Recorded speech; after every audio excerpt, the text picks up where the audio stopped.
Bonjour à toutes et à tous, moi c'est Lisa, étudiante en Master 1 Biodiversité et Développement Durable à l'Université Perpignan Via Domitia. Et moi c'est Nolan, étudiant en 3e année de langue étrangère appliquée. Bienvenue dans ce nouveau numéro de l'émission Au cœur de l'UPVD, saison 2. Ici on parle institutions, formation, recherche et aussi associations étudiantes. On commence cette nouvelle saison avec un sujet essentiel, le développement durable et la responsabilité sociétale à l'UPVD. Pour en parler, nous allons rencontrer Sophie Masson, vice-présidente développement durable et responsabilité sociétale environnementale, DDRSE.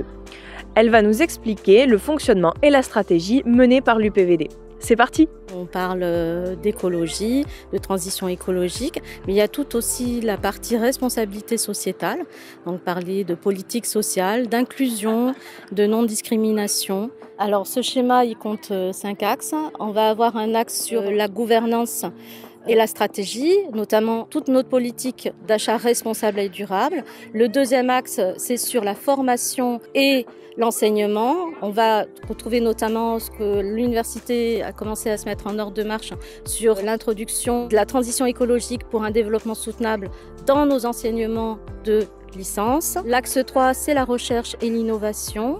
Donc il s'agit de surligner ce que nos laboratoires font en matière de recherche sur la préservation de la biodiversité. L'axe 4, c'est l'axe environnement. Donc avec plusieurs sous-objectifs, la réduction de notre empreinte carbone, puisque parallèlement nous avons mené un bilan GES et ça se traduit par un plan de transition bas carbone, mesurer aussi notre impact sur la biodiversité et le dernier axe, et non des moindres, c'est l'axe social où là on va aborder en lien avec d'autres schémas directeurs, notamment pour les étudiants, le schéma directeur de la vie étudiante et des problèmes de discrimination, d'inclusion, de conditions de vie aux études. Et même chose pour les personnels, on rejoint les problématiques de QVCT, etc. On enchaîne avec la rubrique formation. Pour ce faire, direction la licence Géographie et Aménagement avec Kevin Marie, maître de conférence en géographie et directeur du département Géographie et Aménagement, qui va tout nous expliquer. Les spécificités de la formation, mais aussi les débouchés possibles pour tous les étudiants. À la licence de géographie et d'aménagement de l'Université de Perpignan, on propose un parcours un peu généraliste qui prend en charge les deux grands volets de la géographie que sont la géographie humaine d'un côté et la géographie physique de l'autre. À l'issue de la 3e année, en fait, nous proposons un parcours qui est une pré-spécialité en urbanisme et qui peut mener à notre master urbanisme, habitat, aménagement. On propose aussi une orientation vers ce qu'on appelle les MEF, qui sont en fait la filière classique de formation des professeurs, des écoles et du secondaire. Et on a enfin une 3e option possible qui est un master d'archéologie. On insiste aussi au département pour le plus possible les étudiants les confronter au terrain, et les étudiants au fur et à mesure, au fil de la licence en fait, sont amenés à faire de plus en plus de travaux de groupe. Ça les prépare le plus possible au monde du travail, donc les débouchés sont nombreux et surtout très diversifiés à l'image de la discipline qu'est la géographie. Dans l'aménagement, bien entendu, y compris dans le département des Pyrénées-Orientales, et des débouchés donc en termes de professeurs des écoles, des lycées, des collèges, mais aussi tous les métiers qui sont liés à la cartographie, tous les métiers, de cadre de la fonction publique également, des métiers dans la recherche également, et des métiers de cabinet de conseil, etc. Je suis en 3e année de géographie et aménagement. Au bout des 3 ans, j'ai appris énormément de choses.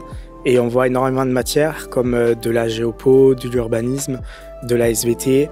On voit en même temps de la géographie physique, donc c'est vraiment très large. Je me suis fait plein de potes, c'est-à-dire qu'on a la chance d'avoir une promo qui est petite. On est en contact aussi avec les professeurs, on leur envoie des mails, tout se passe bien, on peut les voir à la fin des cours. Les profs se sont proposés si jamais pour nous aider pour la recherche de stage, parce qu'il y a un stage obligatoire en 3e année, et je recommande tout le monde à venir chez nous, parce que c'est vraiment la meilleure du coup. Si vous aimez l'environnement, sur le climat, sur le changement climatique, ou même sur les enjeux sociaux par rapport aux villes, c'est ce qu'il vous faut.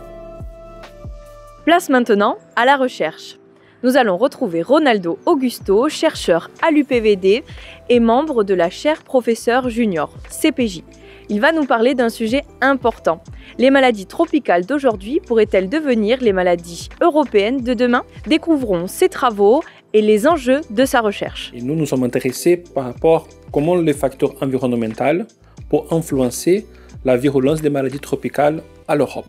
Pour ça, on utilise des biologies moléculaires, de l'épigénétique, de la modélisation mathématique pour comprendre les facteurs qui vont augmenter ou influencer la dynamique des maladies tropicales une fois en Europe. On commence à voir les premiers résultats qui montrent que certains contaminants aquatiques chimiques vont influencer la virulence des parasites, sa dissémination et son impact sur les hôtes définitives et les hôtes intermédiaires de l'escargot. Donc la maladie que je parle s'appelle bilharziose.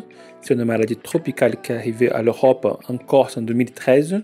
Une autre maladie que j'ai travaillé ici, notre deuxième thèse, c'est la malaria. Donc la malaria, c'est la maladie tropicale plus importante au monde. Nous avons en premier l'arrivée de vecteurs. Après, le vecteur s'installe. La maladie, ça peut installer une question de temps. Une fois que le vecteur est bien là, l'escargot ou les moustiques, la maladie, elle va arriver et elle va impacter les régions européennes, forcément autour de la Méditerranée. Et une fois qu'on comprend cette dynamique, on peut le contrôler. On joue pour comprendre, on comprend pour contrôler. L'objectif final de mon projet, c'est de savoir quels sont les facteurs environnementaux. Et là, on peut jouer avec ça pour contrôler la dissémination, la transmission des maladies. En fait, on essaie avec les expériences des pays tropicaux, comment on va adapter les stratégies qui sont en place déjà, pour mettre en place en France, pour faire face à cette menace. Et pour terminer ce numéro, direction l'antenne UPVD Carcassonne. On va y retrouver Maëlle et Chanty, deux étudiantes impliquées dans la vie du campus, qui occupent et gèrent également le bureau des étudiants. Elles vont nous faire découvrir leurs actions et leurs projets pour animer la vie étudiante locale. On s'occupe donc du bureau des étudiants. Donc on va vraiment organiser la vie étudiante à travers des soirées et des animations diverses, des voyages. Notre but, c'est vraiment de dynamiser un peu la vie étudiante, de faire un peu bouger la ville et d'organiser le maximum d'événements. On rentre d'un week-end d'intégration à Lloret-Delmar et prochainement on va faire aussi Octobre Rose avec la Ligue contre le cancer de l'Aude. Donc vente de bracelets, on fait aussi une récolte de soutien-gorge pour mettre vraiment en avant cette cause. Et après on a plusieurs soirées qui arrivent, que ce soit pour Halloween, pour Noël. On a possiblement un voyage au ski à prévoir. Voilà, c'est vraiment pour intégrer un maximum et pour qu'il y ait vraiment une cohésion entre tous les étudiants de l'IUT. Et on est présent sur Instagram et sur TikTok aussi. On a aussi une adresse mail pour tout ce qui va être contact professionnel. N'hésitez à nous contacter surtout via Instagram. Oui, vraiment n'hésitez pas. Merci d'avoir suivi ce premier épisode de la saison 2 au cœur de l'UPVD. Et à très vite pour un prochain numéro.